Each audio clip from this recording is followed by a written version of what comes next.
Right අපි අද ඔයගොල්ලන්ට අරන් එනවා සුවිශේෂී බිල්ඩ් එකක්.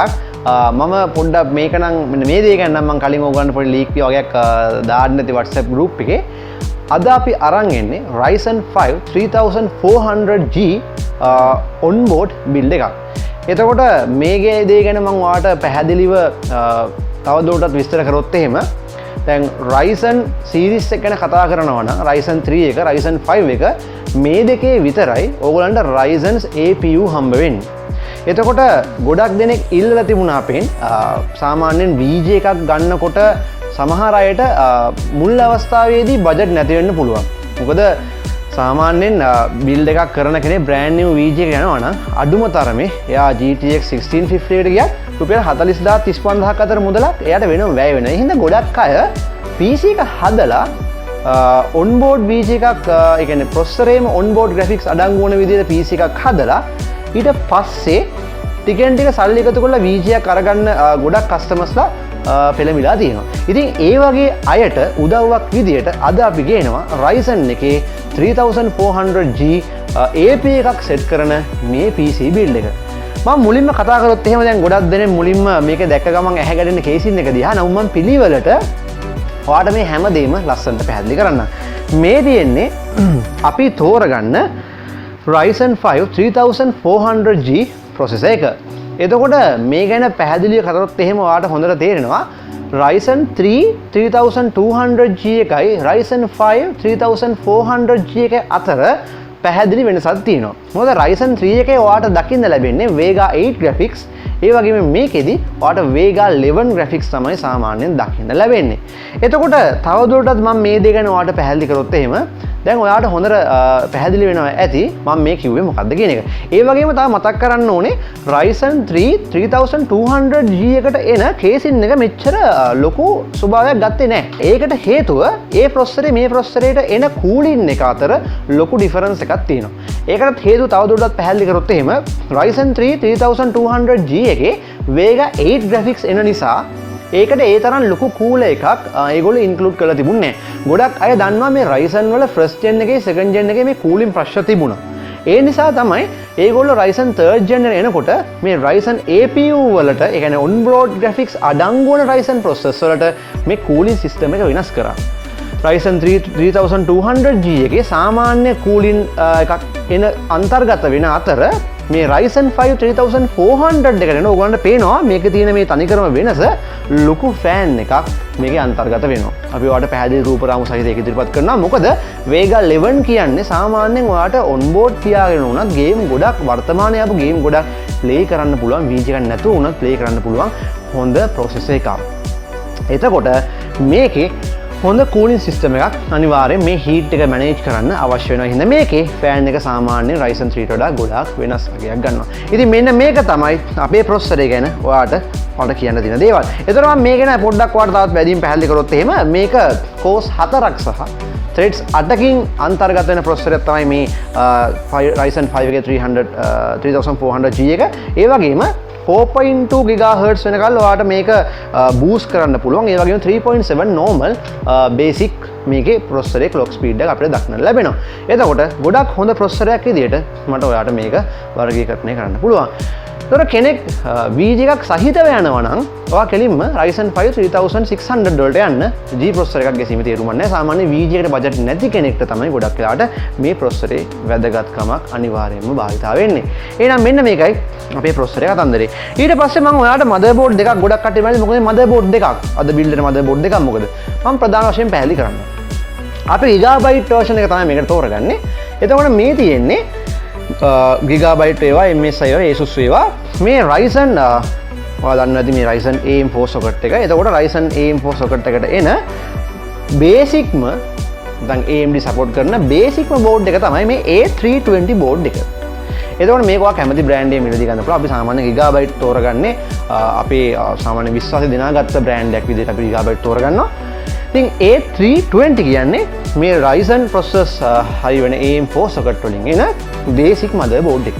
එතකොට කෙනෙක්ට සාමාන්‍යයෙන් low budget හදන කෙනෙක්ට මේක රුපියල් 13000ක වගේ සීමාවක් ඇතුළත තමයි යන්නේ. low budget හදන කෙනෙක්ට නම් මේ board එක ගොඩාක් ප්‍රමාණවත්. හැබැයි මේකේ RAM slot දෙකක් පමණයි අන්තර්ගත වෙන්නේ. තව ටිකක් performance සහිත වෙන්න බිල්ඩ් එකක් හදන කෙනෙක්ට සාමාන්‍ය බජට් එකක් තියෙන කෙනෙක්ට නම් මේ 18000ක් 18500ක් වගේ රේන්ජ් එකක් අතර යන මෙන්න මේ B450 මේකේ ඊළඟ මොඩල් එක භාවිතා කිරීමේ හැකියාවක් තියෙනවා.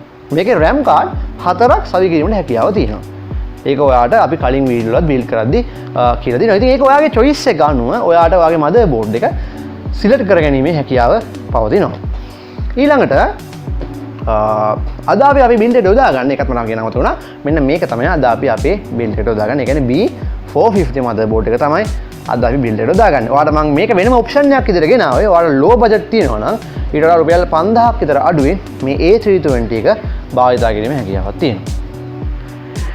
අද විශේෂත්වයක් ගන්නවා මෙන්න මේ RAM cards දෙක ගැන මම ඔයාලට පැහැදිලි කිරීමක් කරන්න ඕනේ. මේක Asus model එකේ Aura Lighting අඩංගු වන 2400 MHz වලින් අන්තර්ගත 8GB RAM kit දෙකක් අද අපි අපේ බිල්ඩ් එකට පාවිච්චි කරනවා. ඒ කියන්නේ totally 16GB RAM අද අපේ බිල්ඩ් එකට භාවිතා කරනවා. මම ඒකට පොඩි හේතුවක් කියන්නම්. 8GB දාලා වුණත් මේ බිල්ඩ් එක ඔයාලට කරන්න පුළුවන්. නමුත් ඔයා VG එකක් නැතුව නම් යන්නේ. ඔයා Vega 11 වලින් උපරිම ප්‍රයෝජනයක් ගන්න නම් ඔයා RAM එක 16GB තියා ගැනීම අනිවාර්ය වෙනවා. ඉතින් මේ Aura Lightning software එක මගින් ඔයාලට මේ RAM එකේ තියෙන RGB lights වෙනම control කිරීමේ හැකියාවක් තියෙනවා. අපි ඒක ඔයාලට වීඩියෝ එකේ build එක කරලා ඔයාලට ඒක පැහැදිලිව පෙන්වන්න කරනවා. ඉතින් අද අපි 16GB 8GB RAM නැත්නම් 8GB RAM දෙකක් totally 16GB වෙන්න අපේ build එකට අද අපි යොදා ගන්නවා. ඊට පස්සේ අපි main storage එක විදියට මෙන්න මේ 1TB used parts වලින් දැන් ඔයාලට එකත් මම පැහැදිලි කරනවා. අපි casing එක processor එකේ motherboards brand new යොදා ගන්නවා. අපි storage device RAM සහ power supply එක අපි used parts වලින් තමයි අපි මේක අන්තර්ගත කරන්නේ. එතකොට Seagate Barracuda 1TB SATA desktop normal drive එකක් අපි අපේ main storage එකේ යොදා ගන්නවා. ඒ වගේ විශේෂයක් කියන්න ඕනේ. ඔයගොල්ලෝ දන්නවා සාමාන්‍ය SSD ලෝකයේ king of the king විදිහට හඳුන්වන මේ Samsung Evo Pro කියන මේ SSD system එක නැත්නම් SSD storage device එක සාමාන්‍ය brand new තමයි ගොඩක් මිලදී ගන්න තියෙන්නේ. නමුත් ඔයාලා MS එකෙන් මේක use කරලා මිලදී ගන්න පුළුවන්. මෙන්න මේ Samsung SSD එකේ 840 Evo 120GB SSD එක අපේ bootable drive එක නැත්නම් Windows drive එක වෙනුවෙන් අපි යොදා ගන්නවා. එතකොට හොඳ ස්පීඩ් එකකින් එතකොට අඩු කාලයක් ඇතුලේ Windows boot වෙනවා. එතකොට software run කරගන්න ලේසි. ඉතින් ඒ වගේ පහසුකම් ගොඩක් අපි අන්තර්ගත කරලා තියෙනවා. අපේ main storage එක gaming වලට වෙනම අපි 1TB ප්‍රමාණවත් වෙන හින්දා 1TB use කරනවා. ඊළඟට power supply එක විදියට අපි සාමාන්‍යයෙන් normal 500 watt gaming supply එකක් අපි මේකට use කරනවා. එතකොට අපිට VG එකක් භාවිතා වෙන්නේ නැති නිසා මේක හොඳටම අපිට ප්‍රමාණවත්. ඉතින් ඔයා VG එකක් ගන්නකොට ඒ VG එකේ power consumption එක අනුව ඔයා ඒක හිතලා ඔයාගේ power supply එක වෙනම තෝරාගැනීමේ හැකියාවක් තියෙනවා. ඉතින් මෙන්න මේ ආකාරයට තමයි අපි අපේ Ryzen 5 3400G build එක නිර්මාණය කරන්නේ. දැන් වැදගත්ම දේ තමයි මම මේ ඉන්නේ. ඒතර කෙනෙක් හිතන්නේ නැති මේ මොකද්ද මේ casing එක. ඒතර කලින් ගොඩක් අය මේ වගේ casing එකක් දැකලා නැහැ. ඉදිරිපසින් බැලුවාම ඔයාට පේනවා නිකන් කෝච් චේන්ජ් එකක් වගේ. මේ වගේ වෙනවා මට නම් පේන්නේ. තමයි මම කෝච් දැකලා දිනවද දන්නේ හින්දාද දන්නේ නැහැ. ඒතර පැත්තෙන් බැලුවම ඔයාට පේනවා නිකන් ටර්මිනේටර් ලුක් එකක්. නිකන් ට්‍රාන්ස්ෆෝමර්ස් ෆිල්ම් එකේ තිබ්බා වගේ නිකන් අර එකපාරට දුවන වාහන යකඩ රෝබෝලා වෙනවා වගේ නිකන් ඒ වගේ ලුක් එකක්. මේක මේසුරු දාලා පොඩ්ඩක් බලන්න රැයට එහෙම නැගිටලා මෙහෙම යන්න පුළුවන් කියන්න බෑ. ඒ වගේ ටර්මිනේටර් ලුක් එකක් තියෙන්නේ. ඒතර ෆෑන් වලින්ම වට වෙලා මෙතන ෆෑන් දෙකක්, උඩ ෆෑන් දෙකයි, 4යි, 5යි, 6යි ෆෑන් 6 තව නම් ගහන්න පුළුවන් දන්නේ අපි ඒක පෙන්නන්න. උපරිම කූලින් එකක් ලැබෙන හොඳ කේසින් එකක් තමයි අද අපි යොදාගන්නේ. මේ කේසින් එකම විතරක් 21ක් වෙනවා. ඒතකොට ආ බිල්ඩ් එකක් කරනවා නම් ඊට වඩා පොඩි ගාණක් තව අඩු වෙනවා. ඉතින් හොඳ එයාර් ෆ්ලෝ සිස්ටම් එකක් තියෙනවා. අදන මේ ස්ටෑන්ඩ් එක මෙතනින් හොඳ හීට් මැනේජින් සිස්ටම් එකක් වෙනම තියෙනවා. ඉතින් මේ කේසින් එක දිහා බැලුවම ඔයාලට හොඳටම පේන්නේ කොහොමද හීට් මැනේජර් තමයි. ලස්සන ලුක් එකක් එක්ක හොඳ කලර් මේ මික්ස් මැච් එකකුත් තියෙනවා. රතු සහ මේ කළු පාට. ඉතින් හොඳ කේසින් එකක්. ඉතින් ටෙස්ට් කරලා බලන්න හැමදාම එකම දේ අපි පාවිච්චි කරන නිසා පොඩි වෙනසකට එක්ක මේ වගේ දෙයක් කරලා බලන්න. තනිකරම RGB මාලිගාවක් වගේ හදගන්න පුළුවන්. ඉතින් අපි බලමු මේ වගේ ලස්සන බිල්ඩ් එකක් කොහොමද අපි හදන්නේ කියලා.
right එහෙනම් මේ තියෙන්නේ අපි කලින් බිල් කරපු Ryzen 5 3400G බිල්ඩ් එක. ඒතර ඔයාලට පේනවා අපේ මේ අලුත් කේසින් එකත් එක්ක කොහොමද මේ RGB light එක අපේ මැෂින් එක හැදලා තියෙන විදිය.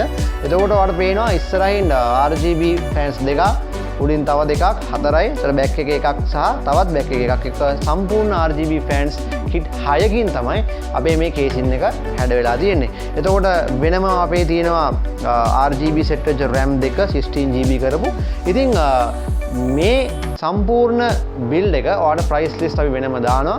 ඔයාලට කේසින් එක පමණක් ෆෑන් මේ 6මත් එක්ක රුපියල් 21000ක් වගේ මුදලක් තමයි වෙන්නේ. ඉතින් ලස්සන view එකක් තියෙනවා, හොඳ air flow එකක් තියෙනවා මේ ස්ටෑන්ඩ් එකත් එක්ක heat එක manage කරන. ඉතින් ඒ වගේම අපි මේකට යොදාගත්ත Lenovo අඟල් 24ක මොන්ටර් එකක්.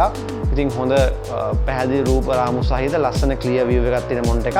ඒ වගේම ඔයාට වෙනම යොදා ගන්න පුළුවන්. අපි වෙනම යොදාගෙන තිනවා මේකට රුපියල් 2200ක් පමණයි වෙන්නේ.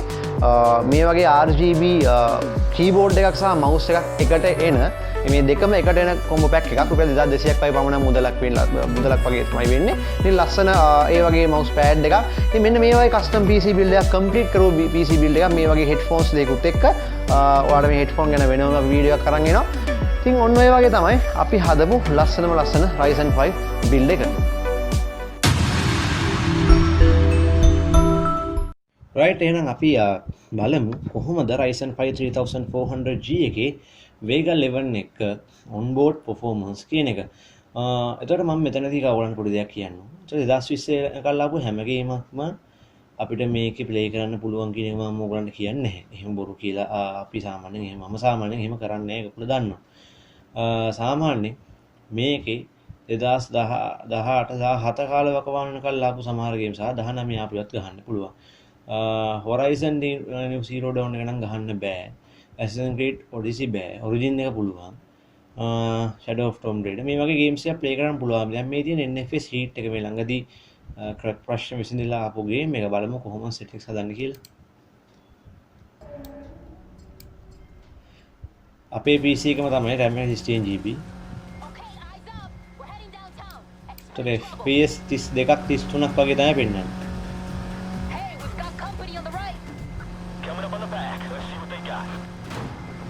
මේ 1080p 720p ප්ලේ කරනවා නම් ගොඩාක් FPS වැඩි වෙනවා. සාමාන්‍ය 720p තියෙන මොනිටර්ස් තියනට නම් Odyssey ගහන්න පුළුවන්, Origins එක ගහන්න පුළුවන්.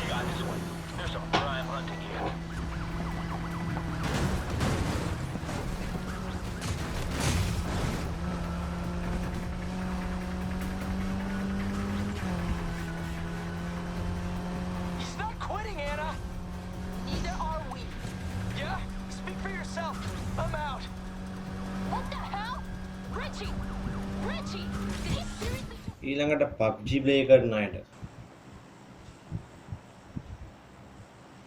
ඔක්කොම ලෝ දාලා ගන්න.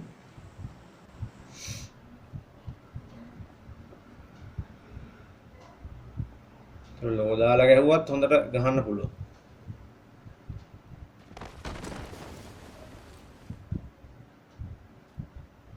FPS 50කට වගේ යනවා. සමහර ලෝ මීඩියම් දාලා ගහන්න පුළුවන්. 35 40ක් වගේ.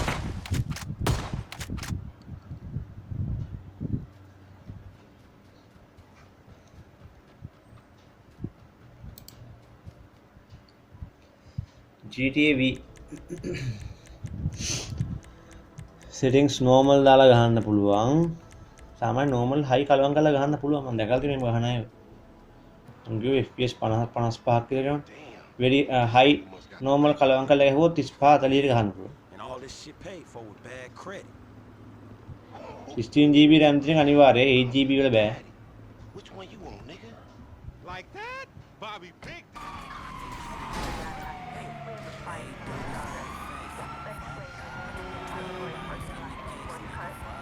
හොඳටම පුළුවන් ගන්න.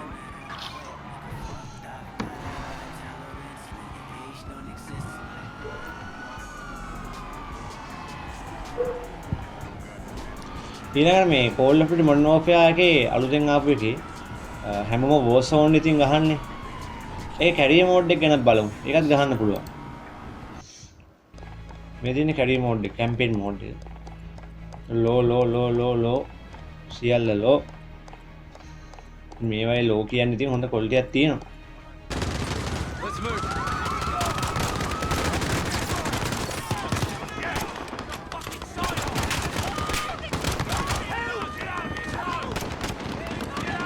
සාමාන්‍ය ලැග් නොවි ගහන්න පුළුවන් FPS 35 40ක් වගේ වදිනවා ඉතින්.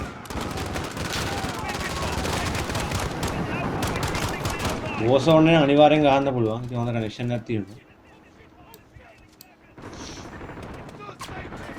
අර මේකයි මේකෙන් කියන්න ඕන දේ. මේ ඔන්බෝඩ් ග්‍රැෆික්ස් හැමදාම තියන් ඉන්නේ නැහැ නේද? එහෙම තියන් ඉන්න PC එකක් හදන්න එපා. ඔයා VG එකක් ගන්න සල්ලි එකතු කරනකල් මේක ප්‍රමාණවත්. පරණ ගේම් ටික ගහන්න.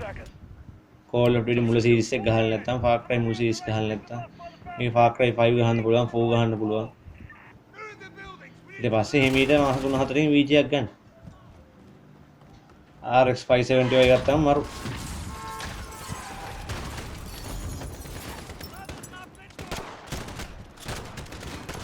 Rainbow Six Siege එක තියෙනවා ඔන්ලයින් ගහන කට්ටියට.